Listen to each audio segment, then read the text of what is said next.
আলহামদুলিল্লাহ। যারা এখন আসতে পারেননি মেহেরবানি করে চলে আসে। আলহামদুলিল্লাহ, খুব সুন্দর মাহফিলের ইন্তজাম করা হয়েছে। গ্রামবাসী ভাইয়েরা মায়েরা নিজেদের গোছানো টাকা, ডিম বেচা, হাঁস মুরগি বিক্রির পয়সা দিয়ে খুব সুন্দর একটা মাহফিলের ইন্তজাম। আলহামদুলিল্লাহ, জোহর বাদ সবরেসানি হয়েছে মৃত মাইয়েতের উদ্দেশ্যে। আলহামদুলিল্লাহ, সেটাও ভালো জিনিস। কিন্তু এখন মাগরিবের ওয়াক্ত পার হয়ে গেছে, প্রায় এশার ওয়াক্ত এসে গেছে। আমরা এখনো জলসা মাহফিলে আসতে পারলাম না। আসবে কি, দুটো একটা বাচ্চাও যে আসবে তারও বিষ মেরে দিয়েছে। মানে যত রকম খেলার আইটেম আছে সবকটা ওখানে লাগিয়ে দিয়েছি। এখন যত সময় পর্যন্ত বাজার বন্ধ না হবে, আপনি জলসা মাহফিলে যতই চেল্লান না কেন লোক একটাও পাবেন না। আর পাওয়া যাবে কাদের জলসায়? ওই চট নেওয়ার জন্য বুড়ি বসে আছে। বুড়িমা, সব তো চলে গেছে, তা আপনি বসে আছেন কেন? বলছে, বাবা বোঝো না, আমার এই যে চটটা আছে আপনি বসে আছেন, ওই চটটা নেওয়ার জন্য আমি বসে আছি। জলসা দোয়া মানেই এখন দোকান, আর আগে তো শুধু দোকান থাক। এখন সব রকম দোকান, বিড়ি সিগারেটের দোকান, আবার লাফানে বেরিয়েছে। যদিও বা একটু মাঝে মাঝে বন্ধ করা যায়, গ্রামবাসীদের সহযোগিতায়, জলসা কমিটির সহযোগিতায় তাদেরকে খবর দিয়ে আবার আনা হয়, এইসব আমাদের এখানে হচ্ছে। আমরা বিরাট বড় জলসা দিচ্ছি, কি হবে? মাইকি জলসার নামটা না দিয়ে বলেন না মেলা হবে, অসুবিধার কি আছে? আল্লাহর কাছে ধোঁকা না দিয়ে আপনি বলেন যে আমাদের এখানে জলসা হবে, আমাদের ওখানে মেলা হবে, চলো যা যেখানে আছে নাগরদোলা টোলা ওটা আর বাদ রেখে ওটাও লাগিয়ে দাও। জানিয়ে রাখো, আল্লাহ পাক বললেন, আমাকারু আমাকার আল্লাহ, আল্লাহু খায়রুল মাকিরিন। বান্দা, তুমি আমার সঙ্গে চালাকি করো না, কারণ আমি আল্লাহ পাক সমস্ত চালাকি এবং এর উপরে আছে। ইমানদার ব্যক্তি যারা হয় তারা ধর্মের সঙ্গে অন্য কোন জিনিস লাগায় না, ইমানদারিত্ব নয়। আপনি তো বলেই দিয়েছেন, আমানতু বিল্লাহি, আমি ঈমান আনলাম আল্লাহর উপরে, ওয়া মালাইকাতিহি, ফেরেশতাদের উপরে, ওয়া কুতুবিহি, কিতাবের উপরে। কোন কিতাবে লেখা আছে জলসা মাহফিল দিলে সেখানে আপনার কি করতে হবে? লাফানে আনতে হবে। কোন কিতাবে লেখা আছে যে আপনার জলসা মাহফিল দিলে সেখানে মেয়ে ছেলেদের ভিড় করতে হবে? আপনি দেখান, প্রায় বন্ধ হয়েছে, আবার একের পর এক লেগে যাচ্ছে। দোষ কিন্তু লোকের নয়। গোবিন্দপুরে জলসা হবে, খোলাপতার লোক কিন্তু জানতে পারবে না কখন গোবিন্দপুরে জলসা হয়। দোকানদারদের একেবারে দোষ নয়। আপনি গ্রামের মানুষ, আপনার কাছ থেকে যদি খবর না পায় তাহলে বাইরের মানুষ আসবে কিভাবে? আপনি খবর দিয়েছেন, তারাও একটু শুনে গেছে, ব্যাস জলসার 12টা বেজে গেছে। আপনি জেনে রেখে দেবেন, যত টাকা দিয়ে আপনি জলসা করেন না কেন, জলসার যদি 12টা বাজে আপনারও কিন্তু একদিন না একদিনের 12টা বাজবে। হয়তো আমার কথা এখন তিতো লাগে, দেখতে পাচ্ছেন না দুনিয়ার অবস্থা। যে বাংলা খুতবার ভিতরে পড়া হয় আল্লাহ পাকের আসমানি গজব নামার একমাত্র কারণ দুনিয়ার মানুষদের পাপের কারণেই কিন্তু আজকে দুনিয়াতে গজব নেমে আসে। অন্য কারো দোষ দিলে হবে না। কোন সৃষ্টিকুল এতটা পাপ করে না যতটা পাপ করে মানুষ, আর মানুষের পাপের কারণেই কিন্তু আজকে মানুষকেই ভুগতে হবে, লোককে দোষ দিলে হবে না। লূত আলাইহিস সালামের জামানায় এমন জেনা ব্যভিচারী বেড়ে গেল, পুরুষে পুরুষে মিলন, মেয়েদের মেয়েদের মিলন। ছোটবেলায় যখন তাফসীর পড়েছিলাম তখন চিন্তা করতাম যে মহিলাদের মহিলাদের মিলন কিভাবে, পুরুষে পুরুষে মিলন কিভাবে। এখন বড় যারা হয়েছি এই জিনিসটা পুরো পরিষ্কার। আমেরিকার মাটিতে পুরুষে পুরুষে বিবাহ ওরা আইনসঙ্গত করে ফেলেছে। এই পুরুষে পুরুষে মিলন যখন হবে সেই দেশ সেই জাতি ধ্বংস হবে। লূত আলাইহিস সালামের জামানায় যখন ঠিক এই রকম ভাবে পাপের কাজ শুরু হয়েছে, জিবরাইল আমিন আলাইহিস সালাম দুনিয়ার জমিনে আসলেন। দুনিয়ার জমিনে এসে নবী লূত আলাইহিস সালামকে বললেন, আল্লাহ নবী লূত, আল্লাহ পাক রব্বুল আলামিন আপনার এই শহরটাকে ধ্বংস করে দেবে, অতএব আপনি সাবধান হয়ে যান। লূত আলাইহিস সালাম জিবরাইল আমিন আলাইহিস সালামকে বললেন, কিভাবে সাবধান হব? বলছে আপনি এই দেশ ছেড়ে পালিয়ে যান। বলছে আমি যাব কিভাবে? বলছে আপনি যান আর আপনার মেয়েদেরকে নিয়ে যান, কিন্তু আপনার স্ত্রীকে নিয়ে যাবেন না। আমাদের দেশে এমন কিছু পাপ শুরু হয়েছে, ছেলে মানে স্বামী বাড়ি আছে, বউরা দেখা যাচ্ছে যত রকম কুকর্মে জড়িয়ে যাচ্ছে। এও কিন্তু আর একটা পাপের কারণ। লূত আলাইহিস সালামকে জিবরাইল আমিন আলাইহিস সালাম বললেন, তোমার মেয়েদেরকে নিয়ে দেশ ছেড়ে বেরিয়ে যাও। লূত আলাইহিস সালাম জিবরাইলকে বললেন, ভাই জিবরাইল, ওরা তো আমাদের ঘর ঘিরে ফেলেছে, এখনই আসবে। পাশে দাঁড়িয়ে আছে, কেননা জিবরাইল আমিন আলাইহিস সালাম মানুষের সূরত নিয়ে, খুব সুন্দর সূরত নিয়ে লূত নবীর ঘরে যখন ঢুকেছে, দেশের মানুষ দেখে ফেলেছে যে এই তো খুব সুন্দর একটা বালক নবীর ঘরে ঢুকেছে, যখন ওর সঙ্গেই এই অকাশ করতে হবে। কিন্তু তিনি তো একজন ফারিস্তা, আল্লাহ পাকের ফেরেশতা জিবরাইল আমিন আলাইহিস সালাম সঙ্গে সঙ্গে বুঝতে পেরে গেলেন, রূপ পরিবর্তন করে ফেললেন। নবী লূত আলাইহিস সালামকে বললেন, হে আল্লাহ নবী লূত, আপনার মেয়েদেরকে নিয়ে আপনি দেশ ছেড়ে পালিয়ে যান, বাইরে চলে যান, বাইরে চলে যান। কারণ আল্লাহ পাক রব্বুল আলামিন আমাকে জানিয়ে দিয়েছেন, ও আমার মালাইকা ফেরেশতা জিবরাইল, দুনিয়াতে নামিয়ে যাও। আমার নবী লূতের মা মানুষেরা তারা নবীকে নবী মানতে চায় না, এমন করে তারা জেনা ব্যভিচারী এমন শুরু করে দিয়েছে। ফেরেশতা জিবরাইল আমিন আলাইহিস সালাম ওই লূত নবীর জমিনটাকে এমনভাবে পরিবর্তন করে দাও। নবী লূত আলাইহিস সালাম নিজের কন্যাদেরকে নিয়ে দেশ ছেড়ে যখনই বাইরে চলে গেছেন, অমনি সময় জিবরাইল আমিন আলাইহিস সালাম নিজের ডানা মোবারকখানা জমিনের ভিতরে দিয়ে ওই লূত আলাইহিস সালামের সমস্ত মানুষদেরকে মাটি চাপা দিয়ে ধ্বংস করে দিয়েছেন।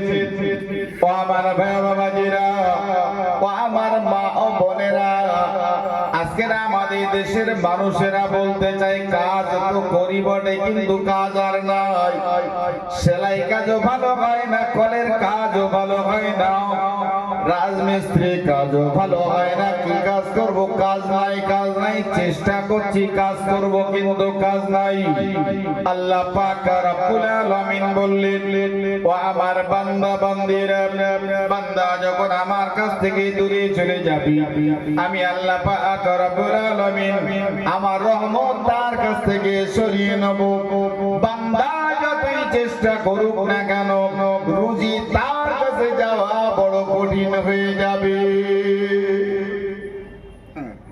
কার কাছে বলবেন? দোকান যে কটা আছে ওরা দেখতেছে আমাকে বেচা কেনা হলেই হয়, যে যা পারে বলুক না, আমাদেরও কোনো ব্যাপার নেই, লাজ লজ্জা নেই। আমার বাবা মাজিরা, ও আমার মা ও বোনেরা, আমাদের এই মানে খোলাফতার জমিনে একজন ব্যক্তি ঘুমিয়ে আছেন, যার নাম আল্লামা ফজলুর রহমান দরগাপুরি হুজুর আমার। এই ইতিহাস আমাদের সকলের জানা আছে, সেটা অন্য কিছু নয়। ফজলুর রহমান দরগাপুরি হুজুর আমার যে সময় এমএলএ এর ভোটে দাঁড়িয়েছিলেন, এমএলএ এর ভোটে দাঁড়ানোর পরে বলেছিল, রে দুনিয়ার মানুষেরা, খোলাফতার জমিনের মানুষেরা, আমি ফজলুর রহমান ভোটে দাঁড়িয়েছি বলে আমাকে তোমরা ভোট দিবে না, না না না, তোমাদের ভোটটাকে নষ্ট করে দিও না। এমন জায়গায় তোমরা ভোটটা দিয়ে দাও যে ভোট দিলে সমাজের উপকার হবে, ধর্মের উপকার হবে, সেই জায়গায় তোমরা ভোটটা দিয়ে দাও। জনগণ বলেছিল, হুজুর বলুন দেখে বলুন, আপনি যে এত বড় আল্লাহর ওলি ব্যক্তি, আপনি ভোটে দাঁড়িয়েছেন, আপনাকে ভোট দেবে কি? কেননা ভোট ব্যবসা, বড় ব্যবসা। আজকের দুনিয়ার জমিনে যত বড় ব্যবসা আছে না কেন, ভোটের মতন বড় ব্যবসা আর নাই। কেননা আমেরিকার জমিনে এমন করে দেখতে পাওয়া যায়, সেখানেও দ্বন্দ্ব লেগে গেছে, বলে আমাকে গদি চাই, ও বলে আমাকে চেয়ার চাই, একে সরিয়ে দেবো, আমি নিজে ওই চেয়ারে বসবো। চেয়ারের লড়াই, টাকার লড়াই, ব্যবসার লড়াই হিসাবে সকলেই চাই আমি এই চেয়ারটা চাই। সকলের একমাত্র আশা, টাকা কিভাবে কামাই করা যায়। ফজলুর রহমান দরগাপুরি হুজুর বলেছিল, রে দুনিয়ার মানুষেরা, আমি ফজলুর রহমান দরগাপুরি বলতে চাই, না না না, ওই ব্যক্তি যেন আমাকে ভোট না দেয়, যিনি কিনা পাঁচ ওয়াক্ত নামাজ পড়ে না, ওই ব্যক্তিরা যেন ফজলুর রহমানকে ভোট না দেয়। আমি ফজলুর রহমান ওই ব্যক্তির ভোট চাই না, যে ব্যক্তি কিনা পাঁচ ওয়াক্ত নামাজি, ওই ব্যক্তি আমাকে ভোট দিয়ে দেবে। রে দুনিয়ার জনগণ, শোনো, যে ব্যক্তিরা এমন করে বিড়িখোর হয়ে আছে, হারাম করে হুক্কা খায়, ওই ব্যক্তি যেন আমার ভোট না দেয়। কিন্তু দেশের জনগণ বলছে, হুজুর বিড়িখোর আপনার ভোট দেবে না, হুক্কাখোর আপনার ভোট দেবে না, মদখোর আপনার ভোট দেবে না, যারা বেনামাজি তারা ভোট দেবে না, তাহলে আপনি জিতবেন কি করে? আল্লামা হুজুর বলেছিল, রে দুনিয়ার মানুষেরা, আল্লাহ পাক রব্বুল আলামিন যদি দরগাপুরীকে কবুল করে থাকেন, দুনিয়ার মানুষ যদি ভোট না দেয়, আল্লাহ পাকে অগণিত ফেরেশতারা দরগাপুরীকে ভোট দিয়ে জিতিয়ে দেবে। জোরে বলুন সুবহানাল্লাহ। তাহলে বোঝা যাচ্ছে এটাই, জলসায় চারটে লোকটা, দোকান না দিলে জলসা কবুল হবে না এটা নয়। যদি কিনা দোকানে এই দোকানদারিতে বেশি হয়ে যায়, বাগানে গল্প যদি বেশি হয়, জিলিপি ভাজা দোয়া দই, বাদাম ভাজা দোয়া দই, আর বাগানে গিয়ে কত গল্প যে চুরোচ্ছে, তাহলে এই মুস্তাহাব কাজ আদায় করতে যে আপনি হারাম কাজটা করতে করছেন, এই খোদার দরবারে কিন্তু আপনাকে কৈফিয়ত দোয়া লাগবে। যতই টাকা খরচ করেন আর দেশের মোড়ল হন না কেন, এই হিসাব আপনাকে দিতে হবে। আমি ইমাম সাহেব, আমারও কিছু দায়িত্ব আছে, যার কারণে আমি ছেড়ে দিয়ে বসলাম। তারপরে আপনাদের চিন্তা।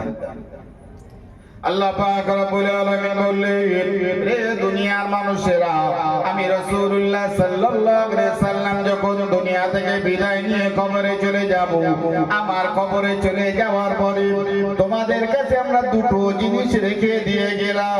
যদি কিনা তোমরা আমার এই দুটো জিনিস আঁকড়ে ধরে রাখতে পারো, আল্লাহ পাক রব্বুল আলামিনের দরবারে তোমাকে আর কৈফিয়ত দোয়া লাগবে না, লাগবে না। সেটা অন্য কিছু নয়, অন্য কিছু নয়, সেটা হচ্ছে একমাত্র আল্লাহ পাকের কোরআন। জোরে বলুন সুবহানাল্লাহ।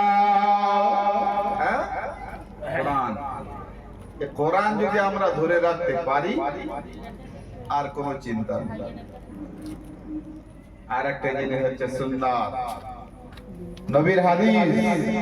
এই দুটো জিনিস যদি আমরা ধরে রাখতে পারি, কোনো অসুবিধা নাই। নাজাত ইনশাআল্লাহ ঠিক একদিন না একদিন পেয়ে যাবই।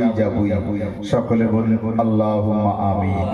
কিন্তু আমরা আছি তো সেদিকে, আছি তো? যদি আছি আলহামদুলিল্লাহ, ভালো জিনিস। আমরা দেখা যাচ্ছে বিরাট বড় আল্লাহ পাক রব্বুল আলামিন তার হাবিবের দ্বারাই খুতবার ভিতরে পড়া হয়েছে যে শেষ জামানার মানুষেরা এমন হবে, তাদের লেবাস পোশাক ঠিক একেবারে নবীদের মতো হবে, আর তাদের কথাবার্তা একদম নবীদের মতো হবে, কিন্তু তাদের অন্তরগুলো হবে বাঘের মতো, হিংস্র বাঘের মতো। কিভাবে মানুষকে শোষণ করা যায়, কিভাবে মানুষকে ধ্বংস করা যায়, তাদের অন্তরটা এরকম। নবী পাক সাল্লাল্লাহু আলাইহি সাল্লাম বললেন, যাদের অন্তরটা এরকম, তারা কোশ্চিনকালও কোনোদিন আমার উম্মতের দলভুক্ত হয়। আমিও তাদের না, তারাও আমাদের না। আমরা সেদিকে নেই তো? একটু চিন্তা করা, চিন্তা করার সময়। জ্ঞান বুদ্ধি বিবেক মানুষের কাছে এখন বিশাল, কিন্তু কাজে লাগানোর মতন পজিশন কারো নাই। আমি যদি এখন জ্ঞান বুদ্ধি কাজে লাগাতে যাই, আমার স্ত্রী বললো তুমি সুফি সাহেব যদি হও তা জঙ্গলে যাওয়া, তো সুফি সাহেব এখানে দেখাতেই হচ্ছে, বিয়ে শাদী করার কি দরকার। আমি যদি আমার সুবিদ্ধ নিজের মেয়েটাকে বলি, মা তোমার এখন বয়স হয়ে গেছে, তোমাকে এখন বোরখা পরতে হবে, পর্দা করতে হবে, আমার মেয়ে তখন বলবে, ও বাবা তুমি মসজিদের ইমাম বলে বিরাট সুফি দেখাচ্ছ, অত যদি সুফি হও, অত যদি বদ্ধ হয়ে যাও, আল্লাহ হয়ে যাও, জঙ্গলে গিয়ে বসে থাকো। কিন্তু এই দুনিয়ার জমিনে থাকা যাবে না, অবশ্যই থাকা যাবে। ইমামে আযম আবু হানিফা রাহমাতুল্লাহ আলাইহি, আল্লাহ পাক রব্বুল আলামিন তাকে কেন এত বড় ইমামে আযম বানিয়েছেন দুনিয়ার মানুষেরা? ইমামে আযম আবু হানিফা রাহমাতুল্লাহ আলাইহি এই দুনিয়ার জমিনে যে বসবাস করেছিলেন, দেখতে পাওয়া যায় অনেক দূর থেকে পানি আনতে হয়, পানি আনতে হয় কলসিতে কলসিতে। আমাদের দেশে এখন আর কলস নাই, ঘোড়া নাই, এমন কোনো কিছুই নাই। পানি আনার জন্য পাত্র এখন বোতল আর ডিব্বা। কি ডিব্বা? বড় ডিব্বা, 20 লিটার। এখানে যে কজন পানি বিক্রি করে রমজান ভাই আছে, দেখি মেহেদি হাসান বললি হয়, হ্যালো পানি ফুরিয়ে গেছে, বলে ঠিক আছে টোটনে যাচ্ছি, বলে ভ্যানে যাচ্ছি, মিনিট 5-7 এর মধ্যে পাওয়া যাবে। ইমামে আযম আবু হানিফা রাহমাতুল্লাহ আলাইহি মাটির কলসি নিয়ে এমন করে পানি আনতে গিয়েছেন, অনেক দূর থেকে নিয়ে আসছেন। ওই জামানার একজন ব্যক্তি ইমামে আযম আবু হানিফা রাহমাতুল্লাহ আলাইহি বললেন, হুজুর আমার একটা প্রশ্ন আছে, প্রশ্ন, আপনি প্রশ্নটার উত্তর দিয়ে যান। আমি ইমাম সাহেব, আমার কাছে অনেকে জিজ্ঞাসা করলে বলতে হবে, এটা দায়িত্ব কর্তব্য। আর তিনি হচ্ছেন বড় ইমাম, আর তার প্রশ্নের উত্তর দেওয়া হবে না? অবশ্যই হবে। ও আমার ভাই বাবাজিরা, ও আমার মা ও বোনেরা, ইমামে আজম আবু হানিফা রাহমাতুল্লাহ আলাইহি ওই সময় বললেন, বাবা তোমার কি প্রশ্ন তুমি একবার বলো। ওই সময় আগন্তুক ব্যক্তি বলেছেন, হুজুর আমার আপনার মাথায় এত বড় কলসি লাগানো আছে, আর আপনার মাথায় যদি এত বড় কলসি থাকে আপনার কষ্ট হচ্ছে প্রশ্নের উত্তর দিতে, তাই আমি বলতে চাই হুজুর আমার এই কলসিটা আপনি একবার জমিনের উপরে রেখে দেন, জমিনের উপরে রেখে দেন, তারপরে আমি প্রশ্ন করব, আপনি প্রশ্নটার উত্তর দিয়ে দেবেন। আমার বাবাজিরা, আমার মা ও বোনেরা, হক তার জন্য কতটা একটু চিন্তা ভাবনা করে দেখেন। ইমামে আযম আবু হানিফা রাহমাতুল্লাহ আলাইহি বললেন, বাবা প্রশ্ন করো উত্তর দিয়ে দেব, মাথার কলসি নিচে নামানোর দরকার হবে না। বারবার প্রশ্ন করে হুজুর আমার বলে না নামাবো না, নামাবো না। শেষ পর্যন্ত এমন একটা জায়গায় পৌঁছে গেছে, হুজুর আমার বলেন, রে দুনিয়ার মানুষেরা, আমার এই কলসির তলায় এখনো পর্যন্ত পানি লেগে আছে, ভিজে আছে, কারণ এটা মাটির কলসি, মাটির কলসি। আর এই মাটির কলসি যদি এই জমিনে রেখে দেওয়া হয়, তাহলে জমিনের মাটি কিছুটা এই কলসিতে লেগে যাবে। না জানি আল্লাহ পাকের দরবারে হাসরের প্রান্তরে ময়দানে আল্লাহ পাক রব্বুল আলামিন যখন বিচার করবেন, এইসব বলে, রে ইমামে আযম তুমি যেখানে কলসিটা রেখেছিলে ওই কলসির তলায় কিছুটা মাটি লেগেছিল, ওই মাটিটা তো তোমার নয়, তোমার নয়, এসো ওই মাটির হিসাব দিতে হবে। আমরা কি করি বুঝি, বাবা ধরো আমি কত দৃষ্টান্ত বলি, বললাম এখানে একখানে গাড়ি গেছে, আজকে আমার গাড়িতে নিয়ে যাও না, তোর একটা প্লেট আছে, দুদিন একটু যাই না, কি একটু শখ হয় এই বয়সে, আর আমি বলি তো না বলবে না, ঠিক আছে হুজুর আপনি চাচ্ছেন যখন, ঠিক আছে গাড়িটা নিয়ে যান। আমি কি করলাম, তেলার ভরলামটা হুজুর কথা কিছু বলতে পারবে না, পারবে কি? ওর বুলেটটা একটু ভালো করে পিক আপ দিয়ে চালিয়ে আসলাম, দেখা যাচ্ছে 1 টাকারও তেল কিনে। কি হুজুর বলে হিসাব দিতে হবে না তো? ইমামে আযম আবু হানিফা রাহমাতুল্লাহ আলাইহি বললেন, বাবা আমার কলসিটা যদি এই মাটির উপরে রেখে দিই, কলসিটার তলাটা ভিজে আছে, মাটির কলসি, যদি আল্লাহ পাকের দরবারে যদি একবার হিসাব দেওয়ার জন্য বলা হয়, ইমামে আযম কলসির তলায় মাটি লেগেছিল, ওই মাটিটা তো তোমার নয়, তোমার নয়, আজকের এসো ওই মাটির হিসাব তোমাকে দিতে হবে। তাই আমি কলসিটা নামালাম না, মাথার উপরে রেখে দিয়েছি, মাথার উপরে রেখে দিয়েছি। ও বাবা বলো, বলো দেখি বলো প্রশ্নটা কি, আমি তোমার উত্তরটা দিয়ে যাই। ওই সময় আগন্তুক ব্যক্তি বলেছিল, হুজুর না না এখন আমি আর প্রশ্ন করব না, এখন যদি প্রশ্ন করে আপনার কষ্ট হবে, বাড়ির দিকে চলেন, বাড়ির দিকে চলেন। ও আমার বাবাজিরা, আমার মা ও বোনেরা, হুজুর আমার বললেন ঠিক আছে চলো বাড়ির দিকে যাই, বাড়ির দিকে যাই। দেখে পাওয়া যায় ইমামে আযম কলসিখানা নিয়ে বাড়ির ভিতরে গিয়ে রাখার পরে বাইরে চলে আসলেন, বাইরে চলে আসলেন। প্রশ্ন হচ্ছে, প্রশ্ন এখনো প্রশ্ন করেছে কি না? ঠিক আছে প্রশ্নের উত্তর বলেন দেখি কি বলতে চাচ্ছেন। বলে হুজুর এত সময় পর্যন্ত আপনার সঙ্গে আলোচনা করেছিলাম, কিন্তু না না সেই কথা বলতে বলতে আসল প্রশ্নটা ভুলেই গেছি। আচ্ছা রাগ হবে কিনা? কি এদিকে কলসি রাখতে পারলো, তারপরে এই হলো ঝামেলা হলো, 1/2 ঘন্টা 1 ঘন্টা অতি পার হয়ে গেছে। ও এখন বলছে কি, হুজুর যে প্রশ্নটা করব সে প্রশ্ন আমি ভুলে গেছি। রাগ হবে কিনা? হাতের কাছে যদি বাটাম থাকে কি জেড়ি দিতে হবে। ইমামে আযম একদম রাগ করলেন না, অসন্তুষ্ট হলেন না, দ্বিধা করলেন না। ওই সময় আগন্তুক ব্যক্তিকে বললেন, বাবা তুমি একটু চিন্তা ভাবনা করো, যাও যাও উপরের দিকে চলে যাও। আমাদের দেশে সরকার বাহাদুর দিয়েছে, 1 তলা বাড়ি 2 তলা বাড়ি, রাস্তা পাকা হয়ে গেছে, ঢালাই হয়ে গেছে, সিমেন্টের রাস্তা তৈরি হয়েছে। দেশে আর একটাও কিন্তু মাটির রাস্তা নাই, আছে কি? নেই। এমনকি দেখতে পাওয়া যায় মাঠে ঘাটে যে রাস্তাগুলো তৈরি হয়ে গেছে, ওই রাস্তাগুলো কিন্তু এমন করে সিমেন্টের ঢালাই দেওয়া হয়ে গেছে, ওখানে আর মাটি নাই, মাটি নাই।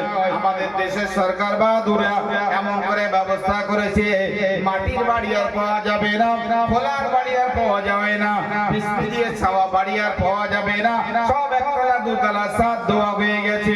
ইমামে আজমের বাড়ি অন্য কিছু নয়, গোল পাতা দিয়ে তৈরি করা দোতলা বিল্ডিং, মাটি দিয়ে তৈরি করা একতলা আর দোতলা, তার উপরে এমন করে গোল পাতা দিয়ে ছাওয়া। আমার বাবাজিরা, আমার মা ও বোনেরা, ইমামে আজম বললেন, বাবা দোতলা দিকে একটু ঘুরে এসো, প্রশ্নটা তোমার মনে হয় কিনা দেখো, মনে হয় কিনা দেখো। দেখতে পাওয়া যায় না, না মনে হয় না, মনে হয় না। ওই সময় আগন্তুক ব্যক্তি বললেন, হুজুর আমার না না, এখানে আমি আর থাকবো না, বাড়ি চলে যাচ্ছি। দেখতে পাওয়া যায় বাড়ি চলে গেল। দ্বিতীয় দিন আবার হুজুরের কাছে বলে, হুজুর প্রশ্নটা মনে এসেছে, এবার আমি করবো। ও আমার বাবাজিরা, যারা একটু কোলা খাবলা হয় তারা দেখতে পাওয়া যায় কথা বলতে বলতে হঠাৎ করে আবার ভুলে যায়। দেখতে পাওয়া যায় আগন্তুক ব্যক্তি বলে, হুজুর এত সুন্দর মনে করে এসেছিলাম দ্বিতীয় দিন প্রশ্নটা করবো, কিন্তু না না, প্রশ্নটা আমার মনে নাই, মনে নাই, আবার ভুলে গিয়েছি হুজুর। আজকের আর প্রশ্ন করা হলো না, আজকের আবার বাড়িতে ফিরে যাচ্ছে হুজুর, আগামী দিন তৃতীয় দিন আবার আসবো আপনার কাছে প্রশ্নটা করার জন্য। আমার বাবাজিরা, আমার মা ও বোনেরা, যদি কোনো ব্যক্তি আমার কাছে একদিন প্রশ্ন করতে আসে, আমি প্রশ্নটা জানতে পারলাম না, রাগ হওয়াই স্বাভাবিক। দ্বিতীয় দিন যে এসে যদি আবার প্রশ্ন না করে, তার উপরে আর একটু মুড নেবো, কি করতে ইচ্ছিস তোর উপরে খাই করে দিলাম।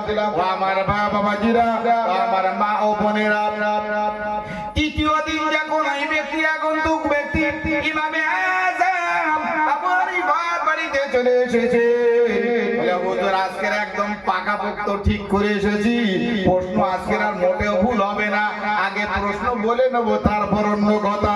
ও আমার বাবাজিরা, আমার মা ও বোনেরা, আগন্তুক ব্যক্তি কদিন এসেছে, কদিন কদিন এসেছে প্রশ্ন যে কদিন এসেছে, 3 দিন, 1 দিন 2 দিন 3 দিন। আজকে যদি প্রশ্ন না হয় তাহলে খবর আছে। ও আমার বাবাজিরা, আমার মা ও বোনেরা, ইমামে আজম বললেন, বাবা প্রশ্ন যখন তোমার মনে এসেছে তাহলে প্রশ্নটা আগেই করো, কেননা বলা যায় না গল্পের মাঝখানে তোমার প্রশ্নটা ভুল হয়ে যেতে পারে।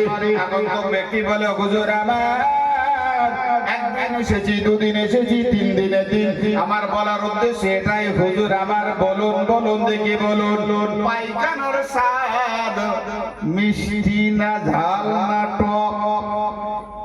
আচ্ছা রাগ হওয়ার না, এত সময় পরেও প্রশ্ন হচ্ছে যে হুজুর পায়খানার স্বাদ না ঝাল না মিষ্টি? ও আর প্রশ্ন করার আর জায়গা পায়। আচ্ছা আপনারা জানেন কি, হ্যাঁ পায়খানা স্বাদ কিরকম জানেন কি? বিটকেল গ্যাস থেকে পাওয়া যায়, মোটামুটি মজামিয়া খানিকটা ঝেড়েছে। যাই হোক, আমার বলার উদ্দেশ্য, ও আমার বাবাজিরা, আমার মা ও বোনেরা, ইমাম সাহেবের কাছে যখন প্রশ্ন করা হয়েছে, আর তিনি হচ্ছেন বড় ইমাম, তিনি যদি এখন প্রশ্নের উত্তর না দেয়, ওই ব্যক্তিটা যদি ফিরে যায় সারা গ্রাম হুলিয়ার করে দেবে। ইমামে আজমের কাছে গিয়েছিলাম, আমার প্রশ্নটার উত্তর দেয়নি, আমি উত্তর পাইনি, উত্তর পাইনি। ও আমার বাবাজিরা, ইমামে আজম বললেন, বাবা প্রশ্ন যখন করেছো উত্তর তোমাকে দিতে হবে, দিতে হবে। বাবা তুমি দাঁড়িয়ে যাও প্রশ্নটার উত্তর নেওয়ার জন্য। আমার বাবাজিরা, আমার মা ও বোনেরা, ইমামে আজম বললেন, বাবা তুমি প্রশ্ন করেছো পায়খানা রং স্বাদ মিষ্টি না তেতো না ঝাল। ও আমার বাবাজিরা, ওই সময় ইমামে আজম আবু হানিফা রাহমাতুল্লাহ বললেন, বাবারা বাবারা, যদি কিনা মানে পায়খানাটা একটু কিনা দেখতে পাওয়া যায় সেটা মানে এমন করে সিডনির মতন যদি ভাব থাকে, ওই পায়খানার ভিতরে একটু মিষ্টতা ভাব থাকে, আমার বুঝতে পারেন? ও আমার মা বাবাজিরা, আমার মা ও বোনেরা, ওই সময় আগন্তুক ব্যক্তি বললেন, হুজুর আমার মনে মনে চিন্তা ভাবনা করছে, আমি যেরকম প্রশ্ন করেছি হুজুর তো উত্তর দিয়েছে বটে, আমার মনে হয় হুজুর মনে হয় একটু চেক না বলি বলবে কি? আল্লাহর ওলি ব্যক্তি যারা হয়, আল্লাহ পাকের মাহবুব বান্দা যারা হয়, আল্লাহ পাকের প্রিয় পুত্র যারা হয়, আল্লাহর তরফ থেকে আল্লাহ পাক রব্বুল আলামিন গায়বী মদত দ্বারা তাদেরকে কিছু খবর জানিয়ে দেয়। যেরকম বসিরারে আল্লামা হুজুর রাহমাতুল্লাহ আলাইহি আল্লাহ পাক রব্বুল আলামিন তাকে কতটা মর্যাদা দান করেছিলেন। রে দুনিয়ার মানুষেরা, বসিরারে আল্লামা হুজুর রাহমাতুল্লাহ আলাইহি বাংলার জমিন থেকে দেখতে পাওয়া যায় সিরাতে রুহুল আমিনের মধ্যে বলা হয়েছে বসিরাতে আল্লামা হুজুর রাহমাতুল্লাহ আলাইহি প্রতিদিন তাহাজ্জুদের নামাজ আদায় করার জন্য প্রতিদিন মক্কা শরীফে যেতেন। জোরে বলুন সুবহানাল্লাহ। হ্যাঁ, এটা আল্লাহ পাকের তরফ থেকে তাদেরকে দোয়া। ইমামে আজম মনে আছে তো নাকি? হ্যাঁ, পাইখানা খেয়াল করেন। আরে ওয়াজ তো হবে সারা, সে ওয়াজ অন্যরকম হবে, এরকম। এই দেখেন কথা হচ্ছে কি জানেন, বড় বড় হুজুরদের বড় বড় কেচ্ছে, আর ছোট ছোট হুজুরদের কি ছোট ছোট দেখতে। আমি যদি এখন আসমানে হাত দিতে যাই হবে কি? না। ওয়াজ হয় তিন প্রকার। ওয়াজ কয় প্রকার বলেছি? তিন প্রকার। এক নাম্বার ওয়াজ হচ্ছে উপরের, মানে আসমানের ওয়াজ। আসমানে শুধু ঝড় ছাড়া আর কিছু নেই, আছে কি? কোনো ঝামেলা নেই। কি ঝড় যেদিকে যাবে, ঘুড়ি যেদিকে যাবে সেই দিকে চলে যাবে, কোনো সমস্যা নেই। আর একটা ওয়াজ হচ্ছে মাটির তলায়, কেউ দেখতে পাবে না, পাবে কি? তাহলে মাটির তলার ওয়াজ যখন হবে, কান খুলে একবার বলে দেবো, কোনো সমস্যা নেই। সমস্যা হচ্ছে জমিনের উপরের ওয়াজ, কারণ এখানে মানুষ আছে। একজন জাদুকর জাদু খেলা দেখাতে, জাদু খেলা দেখাতে দেখাতে দেখাতে দেখাতে বলছে, বাবা আমি এমন একটা খেলা দেখাবো, সেই খেলা দেখানোর আগে আমার একটা শর্ত আছে। কি শর্ত? বলছে, আমার এই যারা দেখতে এসেছো এর ভিতরে কি কোনো মাদ্রাসার ছেলে আছে? এখন মাদ্রাসার ছেলে থাকলেও সে কি বলবে আমি আসি? ও বলবে না। জানেন, আমি যদি এখন বলি যে হ্যাঁ আসি, তাহলে হয়তো আমার বের করে দেবে, ও চুপ করে ঘাটি বেরিয়ে আসি। তখন বলছে, মাদ্রাসার ছেলে যদি থাকো ভাই ভাই কি যাও, আমরা তো মাদ্রাসায় ছেলে দিতে যাইনি। কি যদি একটা ছেলে না কেজিতে পড়াবে, ইংলিশ মিডিয়ামে পড়াবে, পড়াবো, আমি কিন্তু দুঃখিত না, কিন্তু ধর্মীয় লাইনটা তার ভিতরে কিছু দাও, তাহলে কিন্তু বুড়ো হয়ে গেলে খেতে দেবে না, লাতি লাতি। এবার দেখা যাচ্ছে এ বলছে যে এখানে কোনো মাদ্রাসার ছেলে আছে? তা বলছে কেউ কিছু বলছে না, ও ছেলেটা চুপচাপ বেরিয়ে আসে। এমন সময় বলছে, তাই তো পরীক্ষা করে নিতে, পরীক্ষা যদি না করে নি তাহলে বলা যায় না আমার জারি জুরি কি ও ধরে ফেলবে। বলছে, বাবা বাদশা বলেছে আমার মনে হয় পুকুরের ওই মাথার পানিটা একটু উঁচু আছে। বাদশা যদি বলে, তার শ্রোতারা কি বলবে? সঙ্গে হ্যাঁ, বাদশা যখন বলে হ্যাঁ পানি, হ্যাঁ হ্যাঁ হ্যাঁ বাদশা যা বলে, আপনি যা বলেছেন ঠিকই বলেছেন। আর মাদ্রাসার ছেলেটা বলছে, বাদশা যা বলেছে ঠিকই বলেছে, কিন্তু ওই মাথায় আর একজন উঁচু করে দাঁড়িয়ে আছে। আমি বললাম মাদ্রাসার ছেলে পেছনে আছে। কেসটা হচ্ছে এবার ইমামে আজম আবু হানিফা রাহমাতুল্লাহ আলাইহি আল্লাহ পাককে কতটা জ্ঞান দিয়েছেন। ওই যে মনে মনে চিন্তা ভাবনা করছে না যে হুজুর মনে একটু চেক করে দেখলো নাকি, এরকম খবর বলতে পারলেন কি? ইমামে আজম আবু হানিফা রাহমাতুল্লাহ আলাইহি ওই সময় বললেন, বাবা শুনে রেখে দাও, না না এটা পায়খানা চেক করার বিষয় নয়, বিষয় নয়, এটা অন্য কিছু নয়। তুমি একবার রাস্তার ধারে পায়খানা করে দেখবে, পায়খানার ভিতরে যদি মিষ্টতা না থাকে ওইখানে কিন্তু মাছি বসে না। পায়খানা করলে মাছি বলবেই বলবে, পায়খানা এই জন্য মিষ্টতা আছে। এটা চেক করার বিষয় নয়। ও আমার বাবাজিরা, ও আমার মা ও বোনেরা, ইমামে আজম আবু হানিফা রাহমাতুল্লাহ আলাইহি তিনি কেন এত বড় ইমাম? তিনি একটা মশলা জমার জন্য একটা এমন করে দেখতে পাওয়া যায় যারা জুতো সারাই করে, মুচি বলা হয়, মুচি জুতো সারাই করে। আমাদের দেশে এখন আর মুচি আর পাওয়া যায় না। দেখতে পাওয়া যায় গরু মারা গেলে আমরা ভাগাড়ে ফেলে দিতাম, শগুন পাওয়া যেত, অনেক শগুন এক জায়গায় হয়ে যেত। অনেক সময় দেখতে পাওয়া যায় খিদিরপুরের দিকে ছিল সাধুর বাড়ি, গরু মরিয়েছে, ওইখানে হাজার গানি শগুন এসেছে বলতে বলতে, কিন্তু এখন আর সে গরু মরে না, ফেলেও না, তাহলে আর পাওয়া যাবে না। ও আমার বাবাজিরা, আমার মা ও বোনেরা, দেশে এখন আর মুচিও নাই, কেননা গরু এইরকম ভাবে মরে না। আর যদি আমরা আগে থাকতে জানতে পেরে যাই, তাড়াতাড়ি জবেও করে দেবো, হাত মারা হলেও খেয়ে নেবো, কোনো অসুবিধা নাই। আমার বাবাজিরা, আমার মা ও বোনেরা, ইমামে আজম আবু হানিফা রাহমাতুল্লাহ আলাইহি বললেন, বাবারা চেক করার বিষয় নয়, চেক করার বিষয় নয়, এটা নিজে অনুধাবন করলেই পাওয়া যাবে। পায়খানা যখন তুমি ফিরে আসবে, পায়খানায় দেখতে পাওয়া যায় মাছি বসে যাবে, মাছি বসে যাবে, আর পায়খানা মিষ্টটা যখন চলে যাবে, ওই শুকনো পায়খানার উপরে কিন্তু একটা ও মাছি পাওয়া যাবে না। ইমামে আজম আবু হানিফা রাহমাতুল্লাহ আলাইহি আর একটা মশলা শেখার জন্য একটা মুচির কাছে গিয়েছে। মুচি বলো দেখি, বলো, চিন্তা ভাবনা করতেই যাচ্ছেন, চিন্তা ভাবনা করতেই যাচ্ছেন, বলছেন বাবা বলো দেখি, বলো, আমি চিন্তা ভাবনায় আছি, তুমি কি আমাকে একটা জিনিস জানিয়ে দেবে? ও আমার বাবাজিরা, ও আমার মা ও বোনেরা, বলুন দেখি, বলুন, আমাদের দেশের ছেলেরা যদি এমন করে সাবাল্যক হয়, আমরা বুঝতে পেরে যাই তার স্বপ্ন দোষ হয়েছে। মেয়েরা যদি এমন করে সাবালিকা হয়ে যায়, জানতে হবে তারা নতুন ফল দেখেছে। কিন্তু বলুন দেখি, বলুন, একজন প্রশ্ন করেছে, হুজুর বলুন দেখি, বলুন, কুকুর কখন সাবাল্যক হয়? আচ্ছা, বেটা ছেলে নাই বুঝলাম, মেয়ে ছেলে বুঝলাম, আচ্ছা কুকুর সাবাল্যক কখন হয়? এ তো কঠিন প্রশ্ন, জানেন? সমস্যা না, জানা আছে না? ইমামে আজম প্রশ্নটা শুনেই বলল, ঠিক আছে ইনশাআল্লাহ বলে দেবো, চিন্তা করার কোনো কারণ নাই, আমাকে একটু সময় দাও। ওই চিন্তা করতে যাচ্ছে, চিন্তা করতে মুচি ওই সময় প্রশ্ন করে, হুজুর বলুন দেখি, বলুন, কি চিন্তা করতে রাস্তা দিয়ে যাচ্ছে?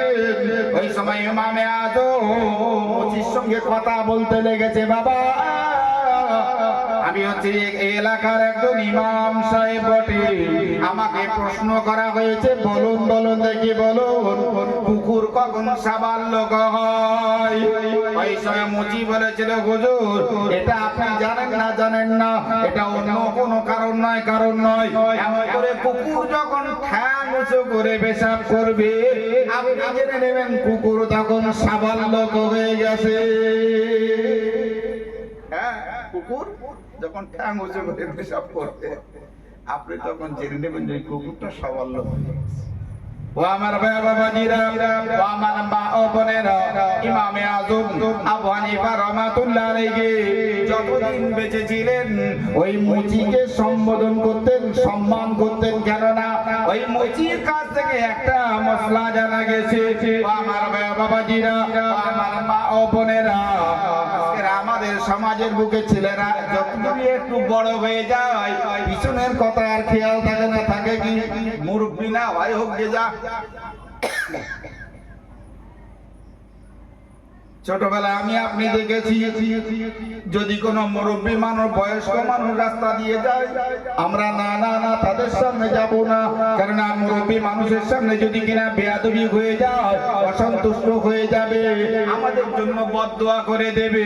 কিন্তু আজকে না, আজকে সমাজের অবস্থাটা একটু চিন্তা ভাবনা করে দেখে, হুজুর যাচ্ছে যাই, যাকে যা, অসুবিধা নাই, এমন করে ফুক করে বিড়ি টানতেছে। গাঁজাও যদি খাওয়ার দরকার হয়, আমাদের সমাজের ছেলেরা হুজুরের সামনেও গাঁজা খায়, কেননা আমি যদি এখন ওই গাঁজা খাওয়ার বিরুদ্ধে ওয়াজ করে যাই, তাহলে আমার চাকরি চাকরিটা কেন মুশকিল হয়ে যাবে, সমাজে আর বাঁচতে পারবো না। কালকে আমাকে এমন করে প্রশ্ন করা হবে, না না না, আমি গাঁজার বিরুদ্ধে বলবো না, সুদের বিরুদ্ধে বলবো না, ঘুষখোরের বিরুদ্ধে বলবো না, চাকরি থাকবে না, না না না। ইমামে আযম আবু হানিফা রাহমাতুল্লাহ বললেন, রে দুনিয়ার মানুষেরা, যখন কোনো মুরব্বী মানুষ, এমন শিক্ষিত মানুষ, কোন জ্ঞানী ব্যক্তি যখন তোমাদের সামনে যাবে, তাদের সামনে যেন কোনো বিয়াদবি করবে না। যদি একবার বিয়াদবি করে দাও, তারা যদি তোমাদের জন্য বদদোয়া করে দেয়, সারা জীবন কিন্তু তুমি নিচেই নিয়ে যাবে, আর জীবনে উঠতে পারবে না। তারা যদি একবার বদদোয়া করে দেয়, বলে বদদোয়া করবে কারে? কটা বদদোয়া করবে? দেশের লোক আছে কারণ মানেনি, তা কটা লোক বদদোয়া দেয়? দেখ না। ও আমার বাবাজিরা, ও আমার মা ও বোনেরা, বসিরহাটে আল্লামা হুজুর রহমাতুল্লাহ আলাইহি আর একটা ইতিহাস আছে, অন্য কিছু নয়। বড় পীর আব্দুল কাদের জিলানী হুজুর আমার, তার একটা ছোট্ট ইতিহাস বলে নেই। ও আমার বাবাজিরা, ও আমার মা ও বোনেরা, দেখতে পাওয়া যায় হুজুর আমার রাস্তা দিয়ে হেঁটে হেঁটে হেঁটে হেঁটে যাচ্ছেন, দেখতে পাওয়া যায় রাস্তার মাঝখানে 6 থেকে 7 জন একটা বল খেলা করছে। বল খেলা দেখতে পাওয়া যায়। বল খেলতে খেলতে হঠাৎ করে হুজুর আমার যে রাস্তা দিয়ে যাচ্ছে, হঠাৎ বলটা হুজুরের সামনে দিয়ে রাস্তা পার হয়ে গেছে। ওর ভিতরে বলছে, যা যা তাড়াতাড়ি নিয়ে আয় বলটা, আবার বল খেলা হবে। কিন্তু না না, হুজুর আমার রাস্তা দিয়ে যাচ্ছে। 6টা ছেলে এমন করে হুজুরকে দেখার পরে ভয় থেকে পালিয়ে যায়। বলা যায় না হুজুরের সামনে যে বলটা আনবো, না না না, বল খেলাটা তো এমনি হারাম। এমনি দেখতে পাওয়া যায় বল খেলাটা যখন হারাম, আবার বল আনতে যাবে হুজুরের সামনে, হুজুর হয়তো রাগ করে দিতে পারে, না না, এই বল আমি আনতে যাব না। সব ভয়তে পালিয়ে যায়। একজন ব্যক্তি দাঁড়িয়ে যায়, বলছে, না না না, হুজুর যাই যাক, কি অসুবিধা নাই, বলটা নিয়ে আমরা বল খেলা করবে, তো অসুবিধের কি আছে? আমার বাবাজিরা, আমার মা ও বোনেরা, হুজুর আমার রাস্তায় যেতে যেতে ওই সময় বলেছিল, বাবারা বাবারা, আমার মনে হয় যে ছেলেটা ওই কথাটা বললো, আমার মনে হয় ওই ছেলেটার জন্মের অসুবিধা আছে। কি বুঝতে পারছেন অবস্থা? হুজুর বললেন, যে ছেলেটা ওই কথাটা বলেছে, আমার মনে হয় ওর জন্মের অসুবিধা আছে। দর্শনে পড়ে না, আল্লাহুম্মা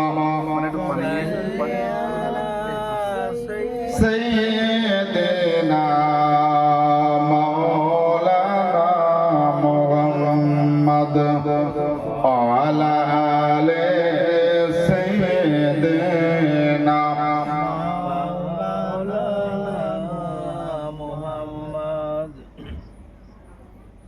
বলার উদ্দেশ্য আমার এটাই। হুজুর বললেন, আমার মনে হয় ওই ছেলের একটু জন্মের ডিস্টার্ব আছে। যারা সাথী ছিল এদের ভিতরে দ্বন্দ্ব শুরু হয়ে গেছে। বলছে, হুজুর এত বড় কথা বললো? বললে, হ্যাঁ। ও আমার ভাই বাবাজি, আমার মা ও বোনেরা, হুজুর এই কথা বলার সাথে সাথে যারা সাথী ভাইরা ছিল সবাই এক জায়গায় একটা মিটিং করা হয়েছে। হুজুর যখন বলেছে অবশ্যই সত্য কথা, অবশ্যই সত্য কথা।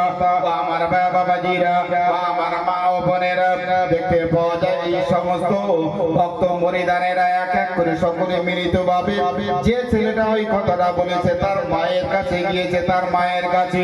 ও আমার ভাই বাবাজিরা, আমার মা ও বোনেরা, দেখতে পাওয়া যায় এই ব্যক্তির মায়ের কাছে যখন যাওয়া হয়েছে, ঘরতে বাইরে থেকে সালাম দেওয়া হচ্ছে, টুকটুক করে আওয়াজ দেওয়া হয়েছে, আসসালামু আলাইকুম ইয়া আহলাল বাইত। রে বাড়িওয়ালা, তুমি কি বাড়ি আছো? দরজাটা একটু খোলো, আমরা কথা বলবো। আমাদের দেশে এরকম আছে? ঘরে যাওয়ার সময় সালাম দিতে হয়, দেই কি আমরা? কি করে ঘরে বরকত হবে? কোরআন শরীফে আল্লাহ পাক রব্বুল আলামিন বললেন, মিন ক্বাবলি সালাতিল ফজর ওয়া হিনা তাদাউনা সিয়াবাকুম মিনাজ যাগীরাতি আমিন বাদি সালাতিল ইশা। এই দুনিয়ার মানুষ মানুষেরা যখন কোনো ব্যক্তি কোনো ব্যক্তির বাড়িতে যাবে, বাড়িতে যাওয়ার সময় সর্বপ্রথমে তাকে সালাম করবে। আওয়াজ যদি না দেয় তার বাড়ির ভিতরে যাবে না। তিনটের সময় যাওয়ার পারমিশন আছে, আর সব সময় কিন্তু যাওয়া যাবে না। আমার বাবাজিরা, আমার মায়েরা, বোনেরা, এক মা যখন আর এক মায়ের বাড়িতে যায়, ওর সঙ্গে গল্প করার জন্য যায়, তুমি যাও, তাতে আমার দুঃখ নয়। তাতে যখন বইয়ের সঙ্গে আর একটা বোর দেখা হবে, প্রথমে তাকে সালাম করে নাও, তাহলে একটা সুন্নত আদায় হয়ে যাবে। সুন্নত আদায় করা মানে তোমাদের মাঝখানে আর শয়তান আসবে না, টাকা দেবে না, দু নম্বরে কথা বলবে না। আমার বাবাজিরা, আমার মা ও বোনেরা, বিশ্বনবী সরকারে দো আলম সাল্লাল্লাহু আলাইহি ওয়াসাল্লাম দেখতে পাওয়া যায়।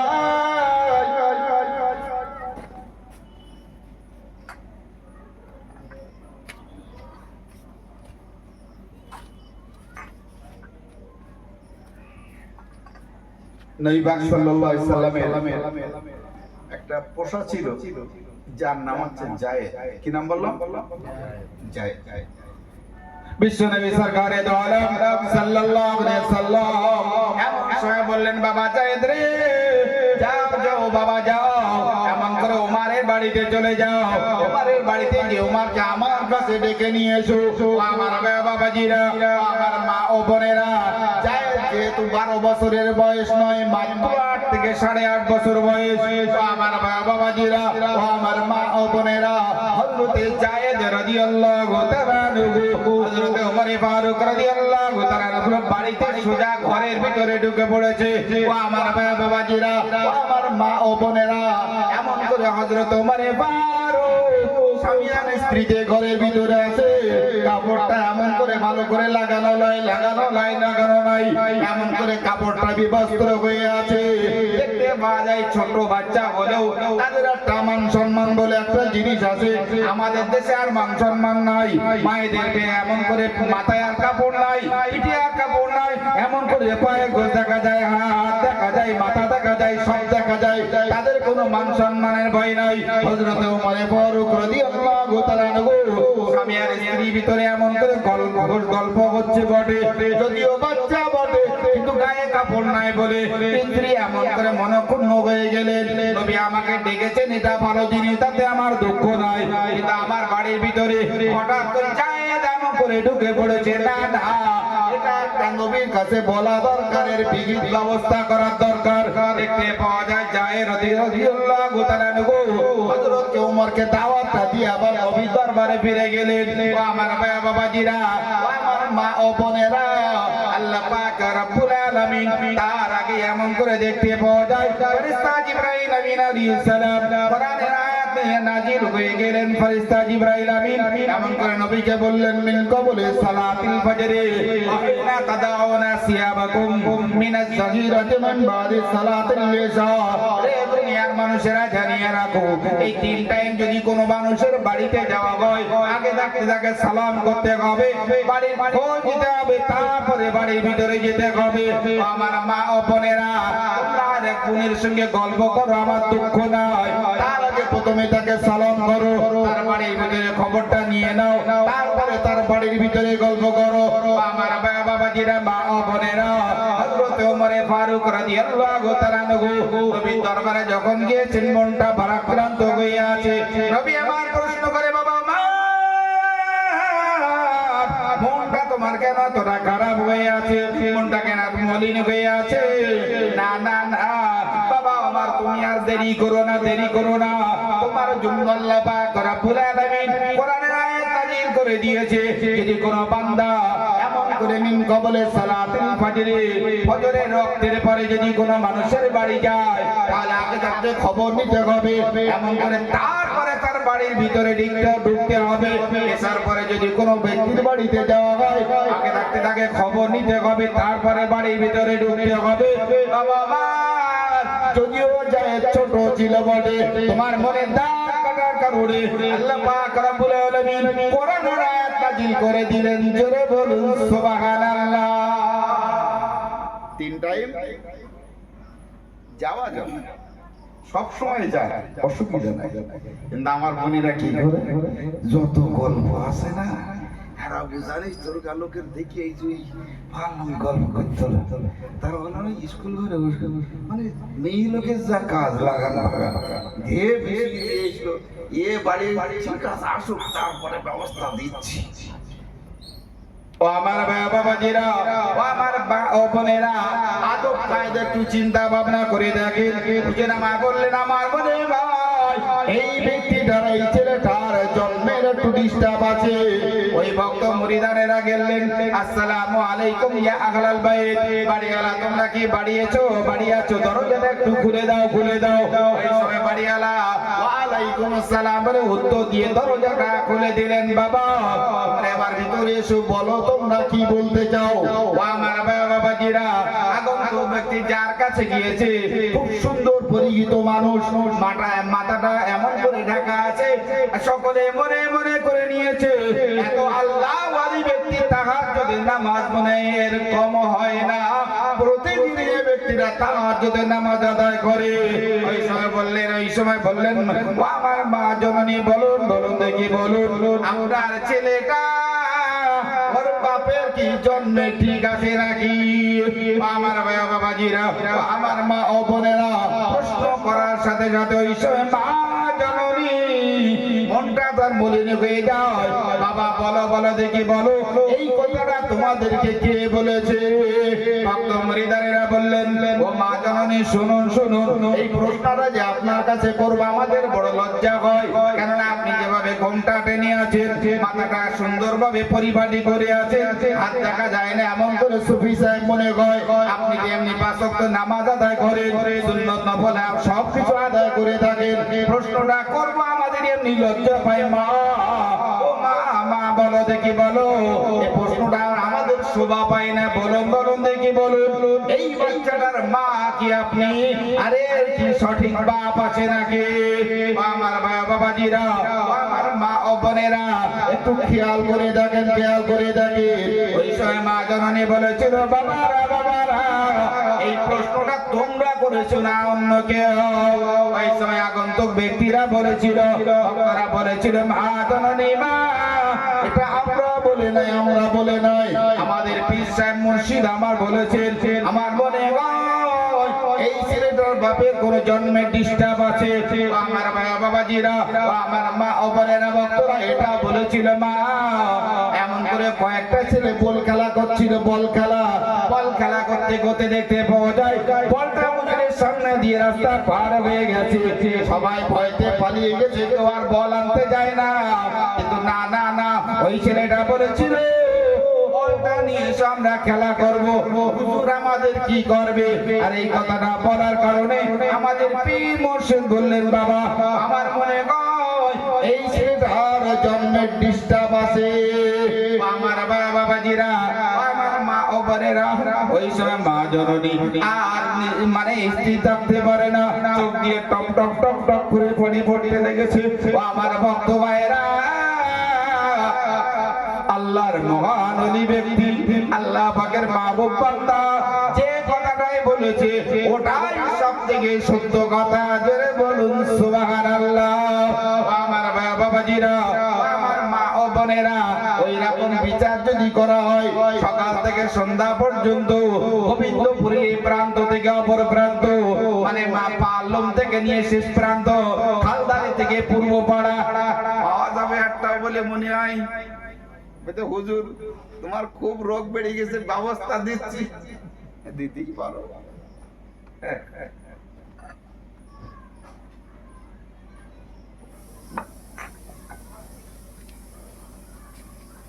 লোকের দোষ দিয়ে লাভ নেই, আমার পাপ আমাকেই ভোগ করতে হবে।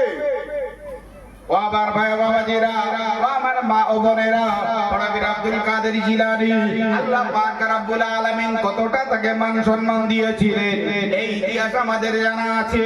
ইমামে আযম বড় পীর আব্দুল কাদের জিলানী আমার মায়ের পেটে আছেন, মায়ের পেটে দেখতে পাওয়া যায় আমাদের দেশে অনেক ফকির আছে, ফকির আছে না, যারা মাটিয়ার দিকে বুধবারে আসবে দেখতে পাওয়া যায়।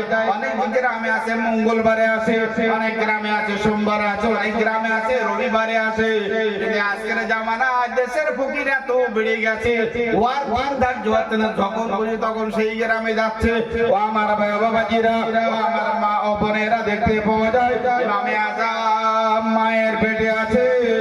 দেখতে পাওয়া যায় দেশের একটা ফকির ভিক্ষা করার জন্য বড় বীর সাহেবের বাড়িতে গিয়েছে। দেখতে পাওয়া যায়, বলা হয় ও মা জননী, ফকির হিসাবে এসেছিলাম, আল্লাহর রাস্তায় তোমরা আমাকে কিছু দান করো। কিন্তু দেখতে পাওয়া যায় আমাদের মায়েদের গায়ে কাপড় থাকে না, আর সুন্দর চেহারা যদি হয় রাস্তায় রেলা দেওয়ার আর চিন্তা হয় না।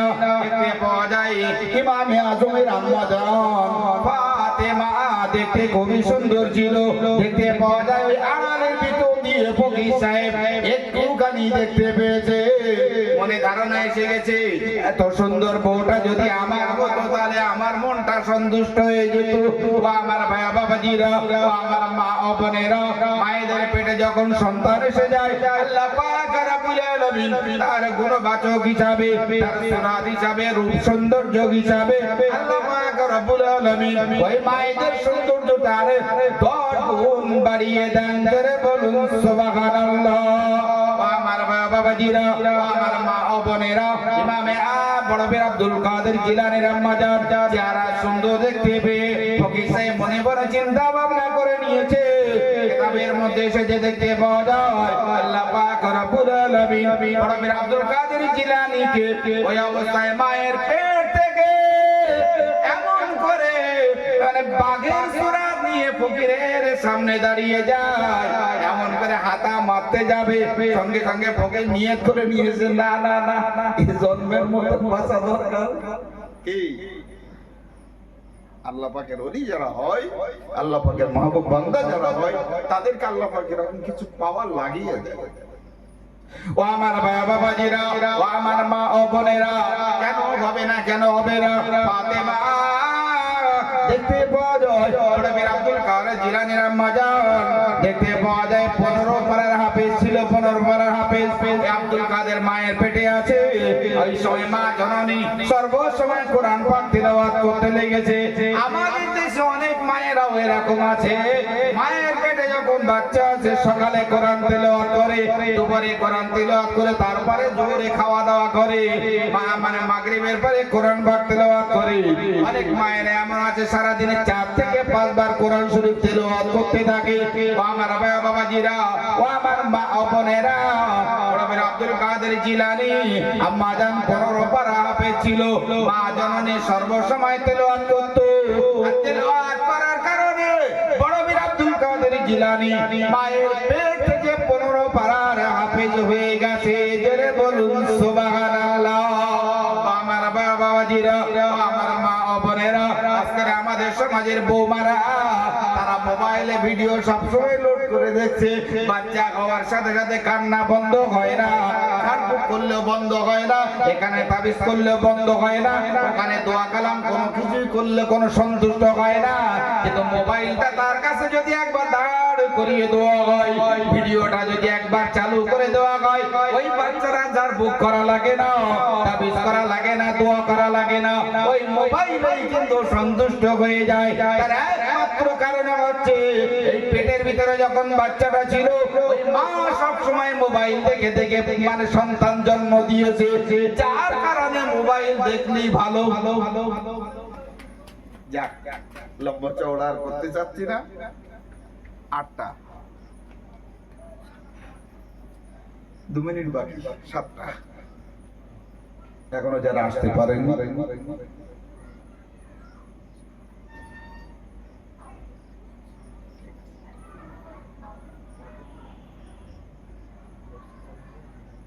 না না সব